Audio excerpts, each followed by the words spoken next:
as a husband, a father and a grandfather. How did those comments make you feel? I was horrified when I heard them. In fact, when I heard about them, I felt a feeling of complete disbelief, especially as the row was raging with suspensions in the Labour Party, people saying some really ridiculous things about Jews having big noses or that Jews were this or that. Most recently, someone said that Jews were apparently the financiers of the slave trade, another historical calumny. And simply as a British citizen who lives and works in this country, as I have done all my life, I could not believe that I was hearing someone in political life say that Jews, that Hitler was a Zionist. And to me it was the most, not just absurd and ridiculous thing, but it was a hateful thing to say. And how do you feel when Hitler, or indeed the Holocaust, or is prayed in aid to defend that person's view on Israel? I feel very sad and very shocked and very insecure, actually, when it happens, because when it comes to criticism of Israel, and sometimes Jewish people, it's all too often that Hitler and Nazis are prayed in aid, when you'd never do that about anyone else. And it seems to me a shocking correlation between the regime which murdered 1 million, one third of the world's total Jewish population were murdered in 6 years. And they correlate that with the victims of their industrial murder. I think it's just truly shocking and truly unpleasant beyond words, but historically utterly false. And when remarks are thrown away casually, for example, saying to a Jewish reporter, your words to the effect of, "You're acting just like a concentration camp guard," how do you feel about that sort of casual throwaway remark? Well, I was then not an office holder in the Board of Deputies. I was just a Jew in the pew, as it were, and I remember that very clearly. And I thought then, and I still think now, does he have any idea of what happened in concentration camps? And he was directing his remark at a Jewish reporter who he thought was asking him too many questions.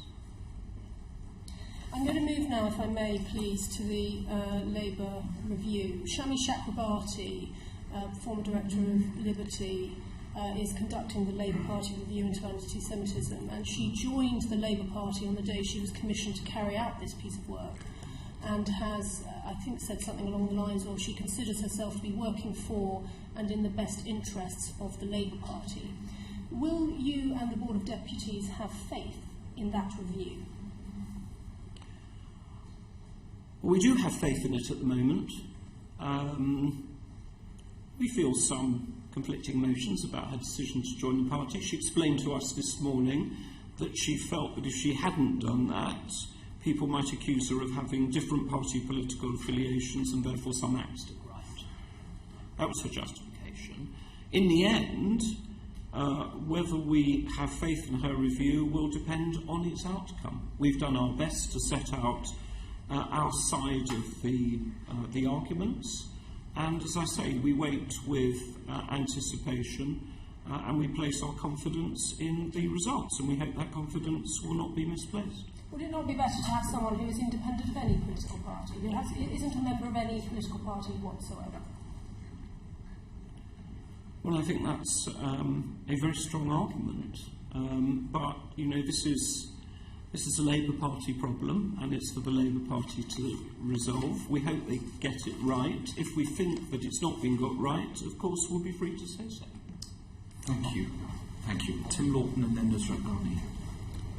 Mr. Arkush, perhaps I could first say that this inquiry is about the rise of anti-Semitism now, despite Mr. Winnick's highly partial and selective misinterpretation of history, where, of course, the Conservative Party were the first party to have a Jewish Prime Minister, well ahead of the Labour Party ever having been thought about. But can I ask you because this is about all parties as well, not necessarily just about the Labour Party. Do you think that the other mainstream parties at the moment have any particular problems with anti-Semitism that sort of concern to you?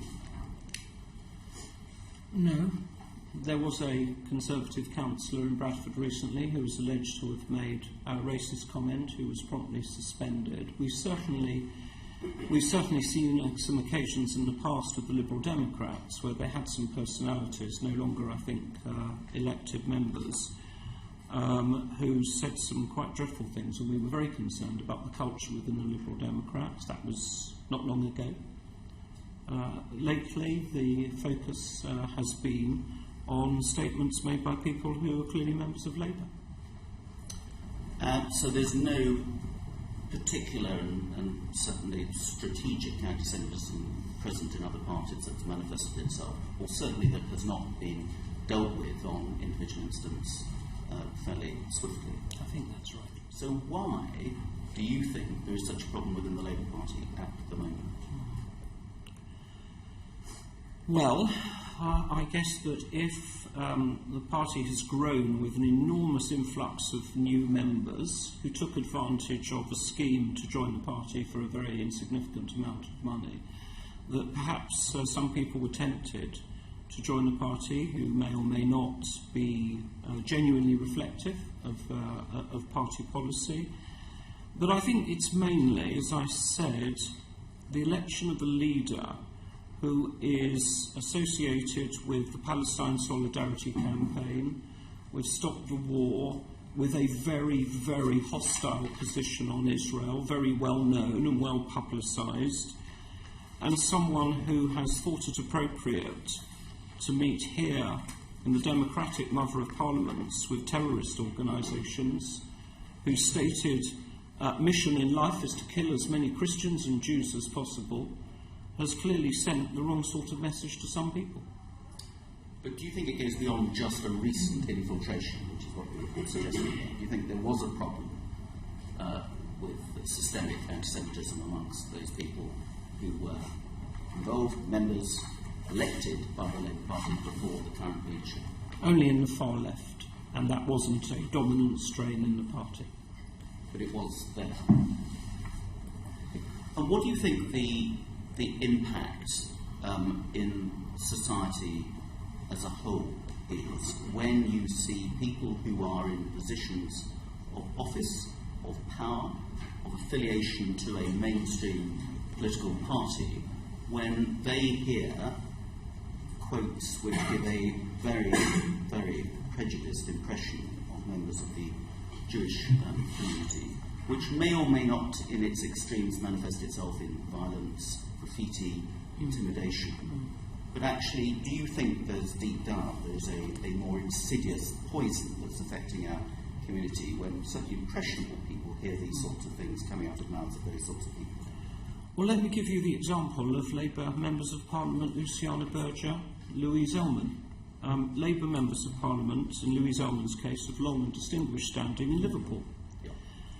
And they've been trolled on social media, and the trolling and the abuse of Luciana Berger has been, as she described, absolutely horrendous. And I heard Louise Ellman recently recount what happened to her at a meeting of her constituency Labour Party that she felt was so clearly hostile and personally directed against her, and the comments that were made that she felt it was anti-Semitic. And they're members of Parliament, so... In terms of the impression, which are horrendous accounts, and there have been other accounts of members of Parliament being attacked, as well, in some cases physically, but in terms of the impression it gives to young people and impressionable people as well, that it gives some acceptability that it's almost okay to be a bit anti-Jewish because they saw somebody saying it in the press or on the television or reported whatever. Do you share my concern that that is almost making what is clearly racism a little less respectful? Any racist comment, whether directed against Jews or the member of any other minority, that is said in public and allowed to pass unchallenged must have a corrosive effect on society and will encourage others with similar prejudices to think that it's acceptable. Thank you. Thank you very much. Nusrat Bahami. Mr. Arkush, in evidence to the Chairman earlier, you said two very important things. One, prejudice is passed down in communities regarding anti-Semitism, and maybe that is held in those communities where they're going. You mentioned mosques in particular as an example. And you also mentioned that people have become emboldened to say things they wouldn't say in polite society. If I just refer you to the submission from the Board of Deputies of British Jews, in a point you raised that the Board of Deputies has been concerned about the reaction of some Labour members who have reflected a culture of denial, disbelief, mockery, and even censorship against Jews, including Jewish members of the Labour Party. If I take you back to the point of prejudice being passed down in communities, would you argue those community leaders are Labour representatives at a local level and a national level? They also hold some responsibility, if they hold their view that you pointed out earlier, of passing that prejudice on to or down into those communities? First of all, please, I hope no one took me as saying that in those communities those sorts of prejudices were the norm. I'm simply saying that in some parts of those communities prejudice can be passed down through family or religious affiliation. I completely understood it as in some parts. And I doubt for one moment that in many of those cases the people exhibiting those prejudices had any party political affiliation at all. You doubt that they did?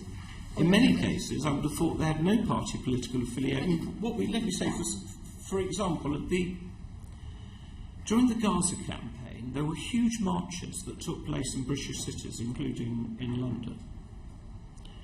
And people were holding up placards in those marches, including "Hitler was right." This was ostensibly a protest against Israeli actions in Gaza. And the hashtag "Hitler was right" trended on social media. Later analysis showed that a lot of that trending came from South Asia. So there are some cultures where prejudice against Jews is all too common, and I think you've probably seen some of the recent research reports which also point to a higher level of prejudice in some areas of society which needs addressing. But community leaders and political representatives bear some responsibility in the attitudes that they have and the impact those attitudes can have on communities, especially if there are elements of anti-Semitism. Yes, all of us community leaders bear responsibility for leading communities in a positive way, and I should say I've been to many mosques and Islamic centres, and I've only encountered generosity and humility and reasonableness and decency, but sometimes a question gets asked by a member of the audience that really throws you. I had one recently in an Islamic centre in East London that talked about the Jewish media. And I said, can I just, check where you're coming from? Are you talking about the Jewish Chronicle, or are you talking about the wider media? And a bit to my shock, he said, of course I'm talking about the wider media, because everyone knows it's controlled by the Jews. That's prejudice. But when you have candidates or councillors who say things such as, what do we know about Jews? They've got big noses and support Spurs. Who is the Zionist God? I'm starting to think it might be Hitler. And if that is a Labour candidate, then that is an issue of the role that they have within that community. The only thing she got right was that some Jews, like me, support Spurs. And when you have councillors saying apartheid at its best, Zionist Jews are a disgrace to humanity, a Blackburn Labour councillor, it is an issue then, isn't it? It's a very serious issue. You also said maybe anti-Semitics people who are anti-Semitic are emboldened to say things that they didn't say before, because there seems to be some confusion in the evidence that Mr. Ken Livingstone has submitted that assumes that anti-Semitism has only come about since the election of Mr. Corbyn as leader of the party. But your evidence suggests that possibly it was there before and they've just become emboldened to come out now. Well, quite a lot of the social media postings that have resulted in suspensions predated Jeremy Corbyn's election. So that's an inaccurate assumption to make. Just two very quick questions, if I may, very Mr. Chairman. You talked about Shami Chakrabarty's inquiry and her report and your confidence in that report. But if the leader of the Labour Party and Mr Ken Livingstone believe that there is no anti-Semitism, how is that report going to be balanced? Well, we have stated on the record that we are concerned that the impression has been given by the leader of the Labour Party of a certain reluctance to accept these issues. And apparently, I haven't seen it, but the Fly on the Wall documentary was quite dramatically illustrative of that, in his put down of the long-standing Labour supporter who'd written an article in The Guardian. We are concerned. I give credit to him and the Labour Party for setting up the inquiry, but the impression that we've got is that every step taken has had to be, as it were, wrung out of him by public pressure, and we're worried about that. And also, as I said, I have so many times now said to him, please say, be part of the solution with your anti-racist credentials, which you're very keen to tell people about and which we accept. Please now say that meeting with Hamas and Hezbollah is an exercise that won't be repeated. Sorry to interrupt. You have said this before. We need to move on from Mr. Corbyn. Very final question. The most crushing piece of evidence you've given is how insecure some of the comments Mr. Ken Livingstone has made. You feel very insecure about those. And can you think of any reason why a person of Jewish heritage, or even a person that is Muslim or Christian or any other political background, might want to join the Labour Party today, considering it seems to be harbouring anti-Semitic attitudes?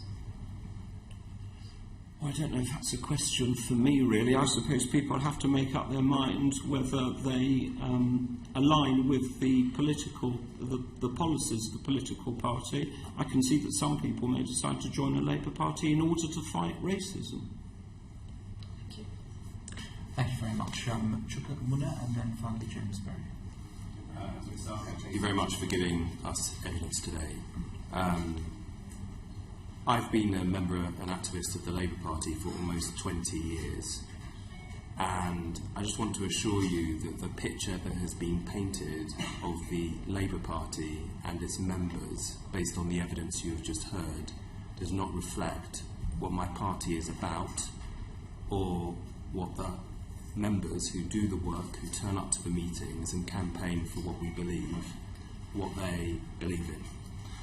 But there was one question I just wanted to ask you in relation to, I suppose, our new membership. The membership of our party has grown. And when a number of our members, over 1,000 of our members, were polled earlier this month on this issue, and they were asked what they made of recent events, 49% said that they did not believe, and of course this encompasses all the members, not the members who, in the main, often are the ones who do the hard work in our party campaigning for our values, but 49% of these people who were polled said that they didn't believe the Labour Party had a problem of anti-Semitism, and they believed that what we're talking about today had been cooked up by the media and cooked up by those who are hostile, for want of using a better word, to the current leader of the Labour Party. What would you say to them? I'd say that they were part of a culture of denial. Look, if 50 people have been suspended from the Labour Party and there have been a number of very well publicised statements that they had made, get real. What is happening here that someone feels they can say these very racist things? Look again at what Mr. Livingstone said. Get real. Look what he said. I can well imagine that the overwhelming majority of people out there in the country, members of any party, this is not an issue that detains them for very long. They're more concerned with their lives out in the countryside or wherever it happens to be, and they're very far from this sort of discussion. But to the Jewish community, it's very real indeed. And the amount of media comment from across, including media that traditionally supports the Labour Party, and indeed very senior Labour figures. Yes, thank you, Mr. Arkush. I think you've made that clear. James Berry. Two questions, if I may. Just to build on what Mr. Amuna said, there is a hard left narrative out there at the moment that Labour's current issues are in fact being hijacked by pro-Israel or Zionist lobbies to rebrand any criticism of Israel as anti-Semitism. What would you say about that? It's just not true. We simply have never said and never would say that any criticism of Israel is anti-Semitic. I noted that Piers Corbyn and people said that sort of thing. We asked Jeremy Corbyn to say that wasn't the case. It's just a way of deflecting. I also want to say, if I may, in answer to something Chuck Ramune said, I'm really glad to hear that the party doesn't stand for these things, but just this morning at the Communal Round Table with Shami Chakrabarti, two, frankly, rather harrowing tales were told of different constituency Labour parties in the Camden area of northwest London, where in the last 2-3 weeks, votes about this matter had been put off, and there was an air in the room of where even hardened Jewish communal leaders, and there are such people who are members of Labour, felt deeply intimidated and wanted to leave. Mr. Arkush, we will be hearing from the leader of the Labour Party eventually, so we will put this to him. Final question, because we have other witnesses. Indeed, yes. My final question. Many people in Stop the War Coalition, Palestine's Solidarity Campaign, Unite Against Fascists, other organisations of that kind would consider themselves very strongly to be anti-racists. What advice would you give members of those organisations if they truly want to wear the mantle of being someone who is an anti-racist? Look at themselves hard in the mirror, perhaps with some assistance and training, and see whether they are treating Israel as the Jewish state and Jews as Jews in the same way that they would treat any other country or any other minority. Thank you. Finally, Stuart MacDonald. Thank you very much, Mr. Arkush. This has been extremely helpful indeed. I just want to challenge, however, the idea that you appear to go along with in response to Mr. Jayawardena's questioning that a focus on a particular country can be equated with applying double standards. If, for example, I was to count up the number of MPs who tabled motions and questions on the EU, for example, that isn't indicative of xenophobia. If one of my colleagues has tabled lots of motions on Saudi Arabia, that isn't some sort of discrimination against the people of Saudi Arabia. It's just indicative of an interest in that particular subject matter. Is that fair? I think you absolutely can have a particular interest in the Middle East as a region, but if you just have a focus on Israel that becomes obsessive and you ignore what's going on in the neighbouring countries, which on any basis are the most egregious human rights abuses you can imagine, compared to what is in the end a law-based society, a democracy in Israel, then I do wonder. Sure. But people who table motions, for example, on actions by the State of Israel will be doing that often because they are trying to do that to defend human rights. And one reason why Israel might attract more attention in other countries is that it's a liberal democratic state. It's one that we have strong ties and indeed influence over. So a motion here or any of the 12 legislators might have more effect than, for example, one on South Korea. Is that not fair? Well, human rights are human rights, and I think that you may be justifiably concerned with human rights, but I don't think it's very credible if you're only concerned about human rights in one country, and you seem to avert your eyes or take no action at all from far greater breaches of human rights in a neighbouring country. Thank you. Final question. Final question I wanted to ask you, Mr. Arkush, you talked about the statistics on hate crime earlier on. How accurate do you think they are? Is there a risk of under-reporting, and do they properly capture the sort of feeling of insecurity that currently exists within the community? Well, hate crimes traditionally are underreported because people don't want to report them. I have faith in the police's figures because they are based on crime reports. And I have a faith in the Community Security Trust figures because the CST is a highly experienced professional organisation which collects the data on a consistent methodological basis. And I have no reason to think those figures are inaccurate. Thank you. Thank you, Mr. MacDonald. Thank you very much for coming, Mr. Arkush. We're most grateful. And if there is anything that you wish to say to this committee that you've not been able to say during your evidence session, or anything that comes out during the sessions, please don't hesitate to write to us. We do have evidence from other organisations, especially on the security angle. And it is our intention to meet with the Labour Friends of Israel, the Conservative Friends of Israel, and the Liberal Democrat Friends of Israel, possibly in one room, if we can be brave enough to do that, to hear from them, because we can't take evidence from every single group. But we will be hearing evidence from Mr Robertson, the leader of the SNP, just now. You're welcome to stay. Mr Corbyn, and we've asked the Prime Minister to represent his party. So thank you so much for your evidence. I thank the Committee for their interest in this subject. Thank you. Order, order. Could I call the leader of the